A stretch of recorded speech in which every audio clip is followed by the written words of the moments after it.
好，今日同大家睇呢一間呢新樓嚟嘅，位於 Morley Cherwell 嘅3房半獨立屋。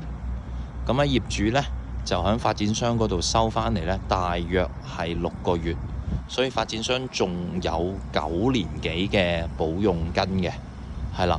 咁屋入邊嘅用料呢，全部都係非常之靚㗎，因為業主本來係自己住，同埋呢佢都係從事建築嘅，咁所以入邊嘅用料好靚嘅。睇翻片大家都會知道，加上發展商呢，就仲有9年半嘅保養，基本上呢係即住，咁亦都唔使擔心話入邊有啲咩手尾需要跟嘅。就算真係咁啱有手尾跟呢，發展商呢都會負責翻嘅。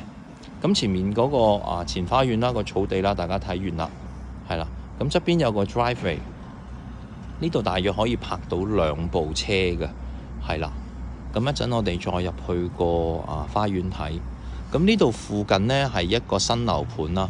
咁你見到仲有啲呢係等緊就係交收，其實已經賣晒㗎啦。咁呢一面過嚟呢，其實都係一啲新嘅樓啦，係啦，基本上賣咗99%㗎啦，係啦。咁咧新樓有個好處嘅，就係呢，佢遲啲真係陸陸續續入晒伙之後呢，其實個環境會好靚仔㗎。咁同埋因為新樓呢一般都會貴少少，所以你嘅鄰居呢都會係啲靚仔啦，或者收入群比較高嘅鄰居咯，係啦，治安亦都會好，因為佢自己自成一角咗都喺呢堆新樓咁樣包住，係啦。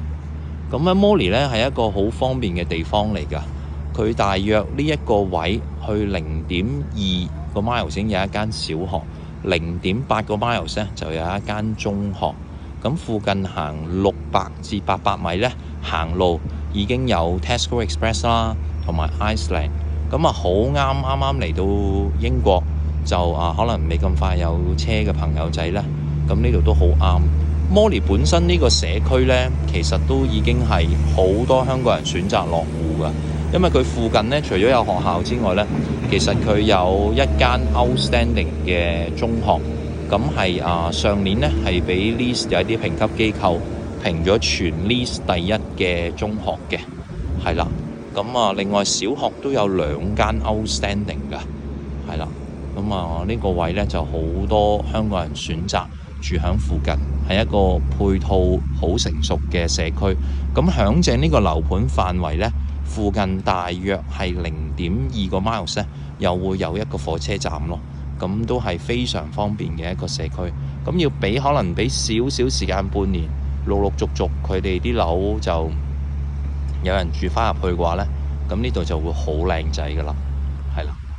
咁我哋就睇到呢度先Thank you。好，咁我哋睇睇屋入邊嘅情況。咁入到嚟呢，咁就一個小小嘅 hallway 啦。咁正常呢啲位呢，可以喺呢啲位度放少少鞋架啦，呢個凹位，或者做翻啲衣架咁掛衫嘅，呢個 hallway 都幾好用。咁入到嚟 hallway 呢個位，左手邊樓梯，右手面呢就係一個客廳啦。咁過到嚟呢個客廳呢，其實個空間都幾見使嘅，係啦。咁呢邊窗，咁呢邊可以放下 sofa 咁呢度就可以放電視。咁佢嗰啲製面位呢，全部做好晒㗎，咁好靚仔。咁用起上嚟呢就好方便嘅。基本上全屋都可以話係即住嘅，係做翻少少簡單嘅清潔。咁呢一個客廳呢，其實呢度咁樣長方形，空間感呢相當唔錯嘅。咁呢一個正前方呢，其實就向西少少偏南。咁你見咗而家係晏晝，大約係1點鐘左右。咁個陽光係好好嘅，曬入嚟好舒服。英國嘅屋有陽光好緊要嘅。咁陽光就直射入嚟客廳呢度長方形廳。咁過返嚟呢面，你見到全屋嗰啲磚呢，其實我哋都踩過晒一次，啲地板全部都鋪得好靚仔嘅。業主自己本身呢都係做建築，所以呢，佢一定係叫發展商嘅交樓嘅標準呢都係最高規格嘅。咁呢度就有翻一個少少嘅儲物空間啦。咁樓梯走廊位呢有翻個 radiator。間屋嘅個保暖效能係去到 B for boy 啊，咁係好暖嘅。咁基本上出面係講緊得幾度，今日都係好凍下，但係入邊嚟體感溫度咧，我估有成16、17度嘅，係啦。即使凍咗咁多日，咁一個 downstairs toilet 咁都係啦，相當企理嘅，係啦，抽氣扇冇問題嘅，係啦。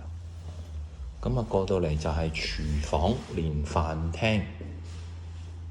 咁做到空間都好見使㗎啦，係啦，啲 socket 全部都齊嘅，係啦，一個好闊嘅廚房連埋個飯廳，係啦。咁我望返個花園，個空間感都好唔錯嘅，係啦。花園呢個方向咧就向東。咁你見到咧嗰啲廚房咧，因為新裝咧。其實好靚仔嘅，係啦，完全係即係如果你係嚟到係唔想搞任何裝修嘢咧，呢間屋係絕對係首選，係啦，一個咁樣嘅飯廳。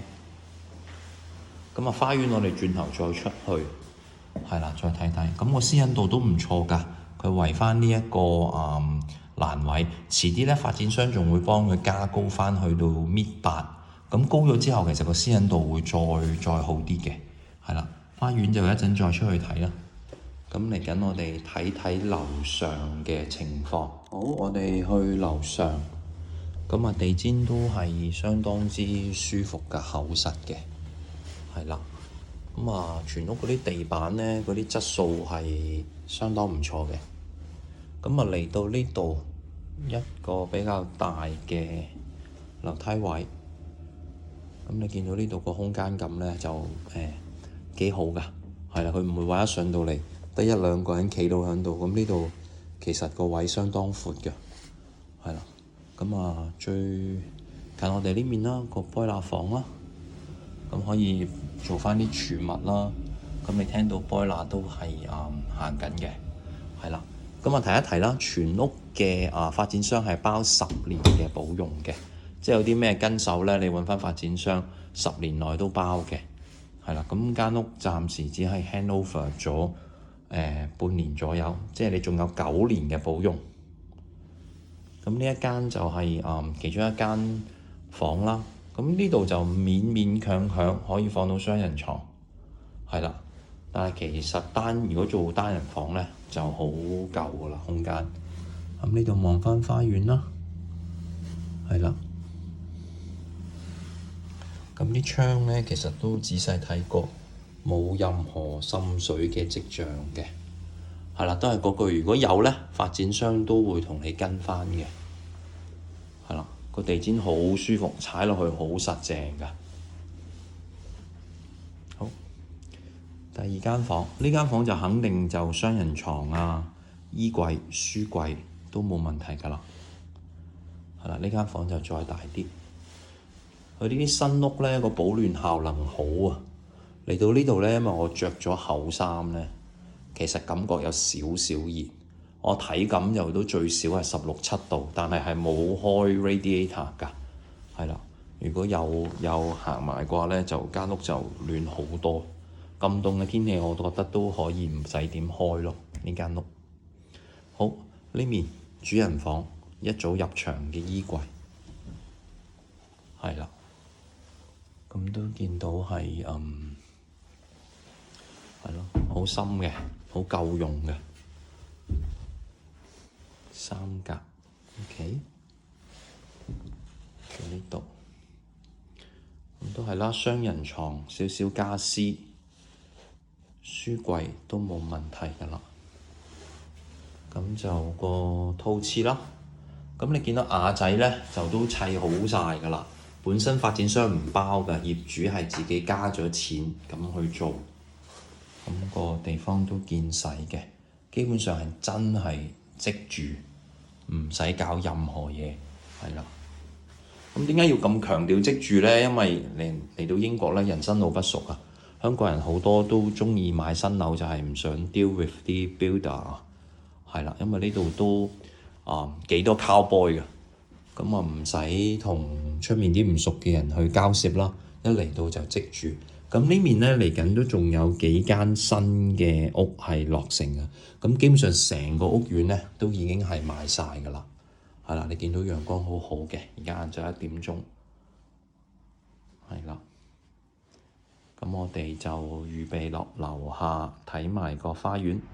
好，後花園，咁咧佢個後花園咧就唔算好大，但係咧相當見使嘅。係啦，一入到嚟咧，咁佢有一個自己發展商包咗嘅一個 shed 仔啦，可以放下雜物啦。咁我入到嚟咧，咁就係有少少磚地，咁未整好㗎。係啦，發展商就會跟手咧，就會將你眼見嘅呢個圍欄就升到去1.8米高嘅位置。咁你見到私隱度咧都非常之好，你同隔離屋咧。基本上你企喺度唔係好望到隔離屋嘅花園㗎，係啦。咁介紹返個花園個 size 啦。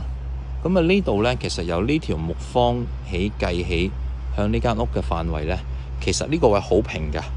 基本上如果將來你選擇做返鋪磚嘅話咧，呢一個位你放少少 outdoor furniture 咧係好舒服，可以喺度嘆下茶啊、燒下嘢食啊咁。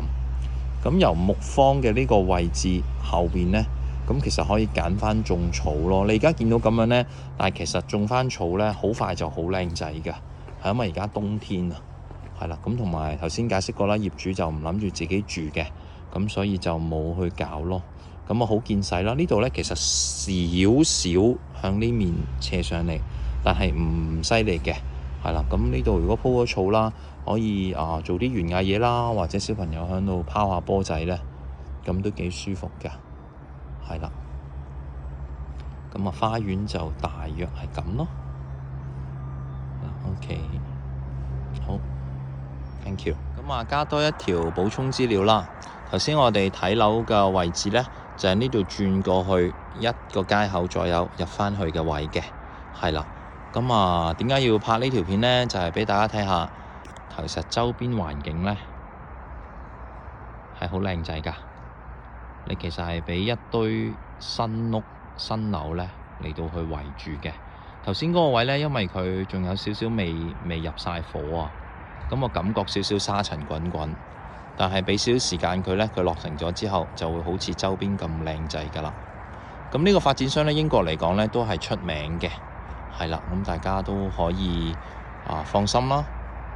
係啦，咁咧如果真係呢間屋咧有興趣特別買新樓嘅話咧，其實就唔使俾日價，因為嚟緊就算有發展商再落成咧，一定都係會加價嘅。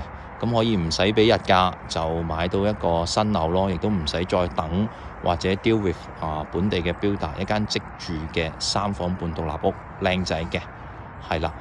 咁我哋都會將嗰條 Rightmove 嘅連結咧放埋響個條片下面嘅，咁有興趣嘅話呢，咁都可以聯絡返我哋，係啦，好，咁多謝晒大家。